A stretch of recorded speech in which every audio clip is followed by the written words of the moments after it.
A ação popular, ela obteve uma medida liminar suspensiva do contrato em razão de que o instituto contratado, escolhido a dedo pelo prefeito, ele não possui a experiência mínima necessária exigida por lei, que é de 3 anos.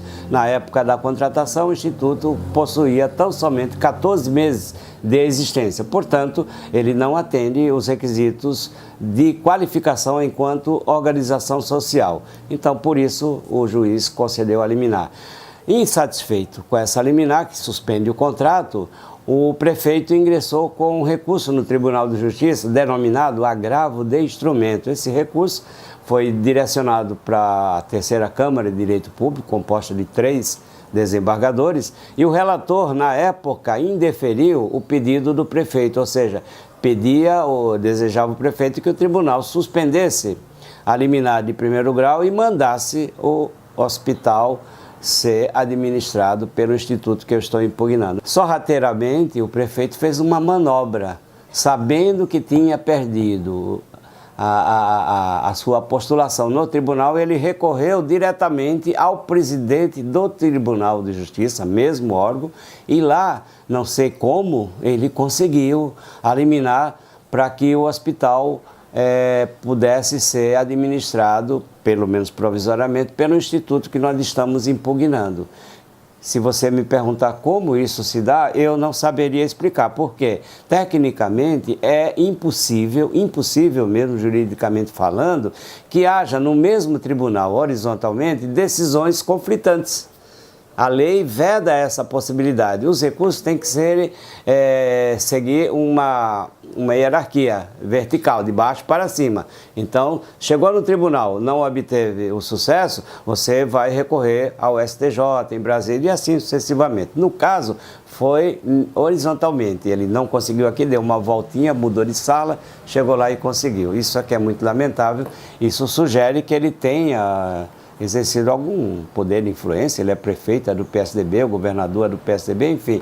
Não quero aqui entrar no mérito, só digo que está tecnicamente errado, ilegal, absurdo, e isso realmente cria uma insegurança jurídica para as pessoas. O prazo está em curso para que a prefeitura se manifeste em 10 dias da intimação sobre o recurso que eu ingressei no próprio presidente do Tribunal de Justiça, enquanto também encontra-se em curso aquele primeiro recurso que a prefeitura perdeu. Eles têm que responder também à minha manifestação, né? Eles são intimados também. Então, cada vez que alguém fala, o outro fala, e réplica, tréplica, até vir finalmente. Esse ano, tenho certeza, no TJ não sairá nenhuma decisão. A questão de saúde envolve recursos federais. Em como tal, essa importância de se fiscalizar também ela é transmitida para órgãos federais. Por enquanto nós estamos discutindo justiça estadual, não é isso? Mas também há interesse do governo federal por meio dos seus órgãos de fiscalização. Então nós fizemos, aliás, representações de âmbito criminal e de âmbito de improbidade administrativa para os seguintes órgãos: Polícia Federal, está tão em moda, né? Procuradoria-Geral da República, Procurador-Geral da República, por meio de qualquer procurador local,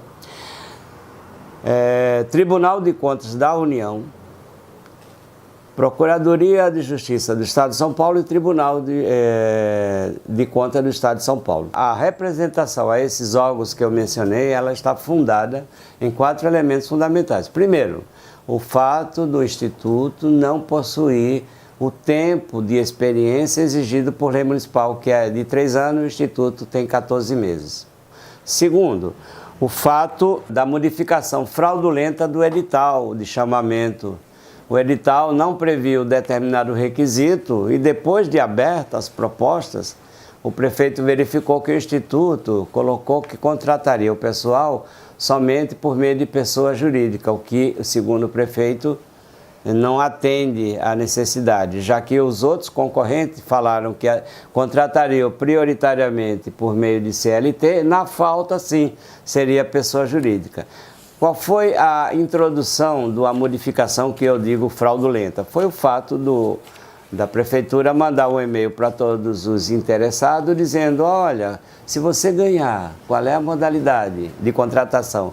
Então, como já havia aberto a proposta, o Instituto não conseguiu ou não pôde, negar que tinha dito. Ele disse que só contrataria por pessoa jurídica, o que é vedado pelo Tribunal de Contas. O terceiro requisito, que é apontado nessa representação, é o fato do Instituto não possuir um centavo, ele não tem de patrimônio que possa garantir a execução do contrato. Pois bem, o Instituto juntou documento dizendo que não tem um centavo, nunca trabalhou para ninguém. É evidente que nunca trabalhou. Portanto, não tem na sua movimentação contábil nenhum centavo para declarar. Vem a prefeitura, por meio do contador, generoso contador, e criou uma situação interessantíssima. Bom, se o Instituto não tem, como de fato não tem patrimônio para garantir o milionário contrato, mas o hospital que tem o seu nome e endereço tem patrimônio. Eu pergunto, mas o hospital não foi contratado. Ele não pode ser responsabilizado por algo que terceiro venha a praticar contra o município.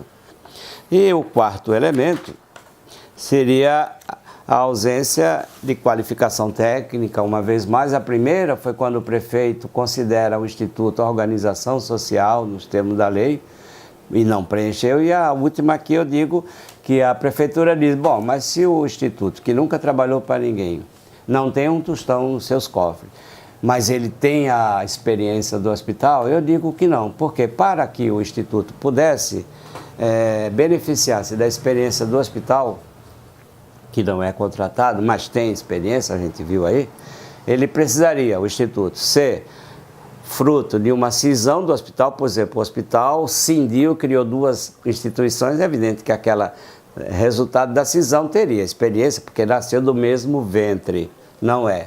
O Instituto foi criado independentemente do hospital. A outra possibilidade poderia ser, por exemplo, a cisão foi essa, a incorporação. Digamos, uma empresa incorpora a outra. Então, aquela que foi incorporada passa a ser a única empresa. De duas, torna-se uma. Então, evidentemente que há uma absorção dessa experiência. Não é o caso. O Instituto não foi absorvido pelo hospital. Cada um continua existindo independentemente um do outro. Incorporação.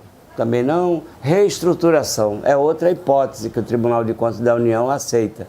O que é reestruturação? É uma empresa que está em liquidação judicial e para continuar trabalhando ela cria uma subsidiária.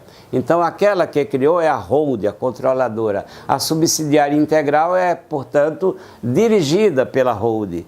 Ora, nos estatutos do hospital e do Instituto não existe cláusula que o hospital é que controla o Instituto. São pessoas jurídicas distintas uma da outra, com autonomia de vontade, etc. Portanto, senhor prefeito, o senhor mentiu de todas as maneiras. Se o hospital é tão importante, tão experiente, por que não contrataram o hospital?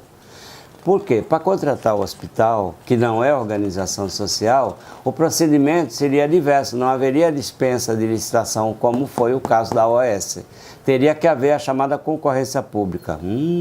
A concorrência pública, o prefeito, por certo, não garantiria a escolha do hospital. Então, preferiu fazer o procedimento com dispensa de licitação, que aí então é mais provável que se escolha quem você quer. A coisa é grave, é um contrato milionário, gente. Nós estamos falando de fichinha, de coisa pequena, de esmola não, de salário mínimo de trabalhador não. Nós estamos falando de milhões por mês durante 5 anos. São 5 milhões e 500 por mês durante 60 meses, podendo ser prorrogado.